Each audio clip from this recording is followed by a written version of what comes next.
Something extraordinary has just happened in the global energy market. The Strait of Hormuz, the narrow waterway through which a large share of the world's oil normally flows, has suddenly gone silent. Tankers have stopped moving. Trading houses have pulled ships from the route. Oil that once moved freely through the Middle East is now stranded. And in the middle of that shock, one country finds itself in an unexpected position of power: Canada. Because while much of the world's energy supply depends on fragile choke points, Canada has quietly built something different, an energy route that bypasses them all. To understand why this moment matters, we need to step back.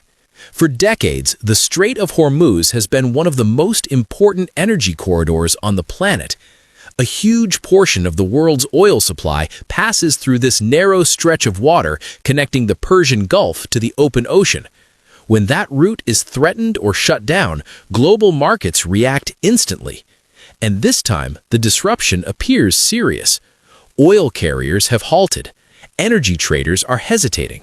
Countries across Asia and Europe that rely heavily on Middle Eastern supply lines are suddenly facing a problem. Their primary energy route is no longer reliable. But one major producer does not depend on that corridor at all: Canada.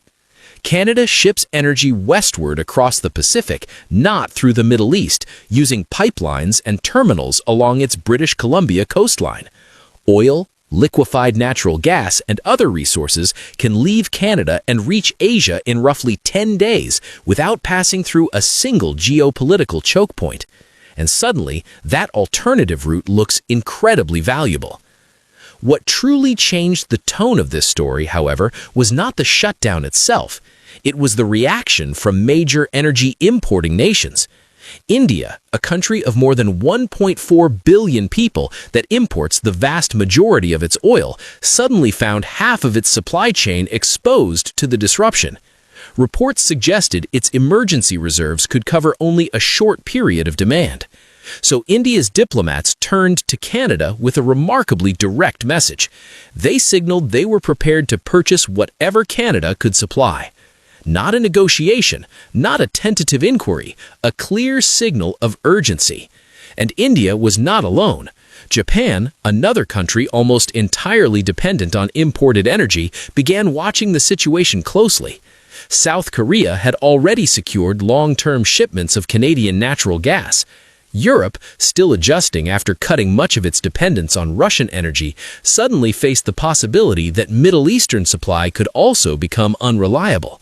One by one, energy-dependent nations started looking toward the same place: Canada's Pacific. Here is where the geopolitical picture becomes more complicated, especially for the United States. For years, Canada's oil industry operated under a simple reality. Most of its exports went to one customer: the United States. Because of limited export infrastructure to other markets, Canadian crude often sold at steep discounts compared with global oil prices. American refineries had leverage. Canadian producers had limited alternatives. But over the past decade, Canada quietly began changing that dynamic. A major expansion of the Trans Mountain Pipeline increased the country's capacity to move oil westward toward the Pacific. New export terminals were constructed along the British Columbia coast. Massive investments, including one of the largest private energy projects in Canadian history, built liquefied natural gas facilities capable of shipping fuel directly to Asian markets. These projects were controversial, expensive, and took years to complete. But they created something Canada had not previously possessed: options. Instead of sending nearly all of its oil south to American refineries, Canada could now send significant volumes west across the Pacific. And in a moment when Middle Eastern supply lines are uncertain, that alternative suddenly looks extremely attractive. Countries worried about disruptions in the Gulf now have a supplier whose exports travel in an entirely different direction. No Strait of Hormuz, no Red Sea choke points, no narrow maritime corridor vulnerable to conflict, just a direct route across the Pacific. This shift carries serious political and economic implications. For American consumers, it raises a difficult question. What happens if Canadian oil is no longer primarily sold at discounted prices to U.S. buyers? If Asian markets are willing to pay global prices, especially during a supply disruption, Canadian producers may choose to redirect shipments overseas rather than sell them cheaply across the border. That would force American refineries, particularly in the Midwest where Canadian crude is heavily used, to compete on the global market for supply, which could mean higher costs. Meanwhile, Canada itself stands to benefit significantly. Higher global prices would bring more revenue into Canada's energy-producing regions. Oil sands operations in Alberta support hundreds of thousands of jobs. Pipeline expansions and LNG projects create additional employment across multiple provinces. Uranium exports from Saskatchewan and gas exports from British Columbia add even more strategic value. In other words, Canada is not just selling oil. It is exporting a full spectrum of energy resources: oil, natural gas, LNG, and uranium, at a moment when global demand for secure supply is increasing. And that combination gives Ottawa a level of leverage that did not exist when nearly all exports flowed to a single customer. So the real question now is not simply whether this energy disruption will raise prices. It is whether it will permanently reshape global energy relationships. When countries scramble to secure new suppliers during a crisis, they rarely return to old vulnerabilities afterward.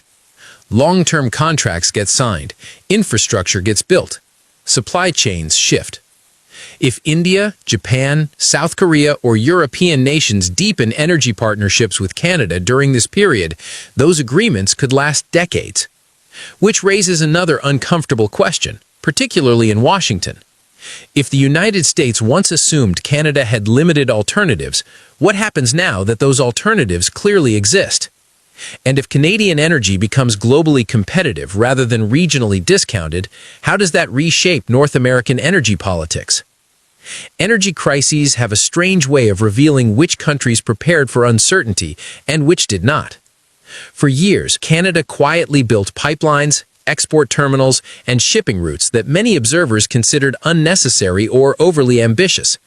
Today, those projects suddenly look like strategic insurance. The Strait of Hormuz may reopen. Tankers may eventually resume their journeys through the Gulf. Markets may stabilize again. But the world has now been reminded of something important. Global energy supply can change overnight. And when it does, the countries with alternative routes and alternative partners are the ones that hold the real power. Something extraordinary has just happened in the global energy market. The Strait of Hormuz, the narrow waterway through which a large share of the world's oil normally flows, has suddenly gone silent. Tankers have stopped moving. Trading houses have pulled ships from the route. Oil that once moved freely through the Middle East is now stranded. And in the middle of that shock, one country finds itself in an unexpected position of power: Canada. Because while much of the world's energy supply depends on fragile choke points, Canada has quietly built something different, an energy route that bypasses them all. To understand why this moment matters, we need to step back. For decades, the Strait of Hormuz has been one of the most important energy corridors on the planet. A huge portion of the world's oil supply passes through this narrow stretch of water connecting the Persian Gulf to the open ocean. When that route is threatened,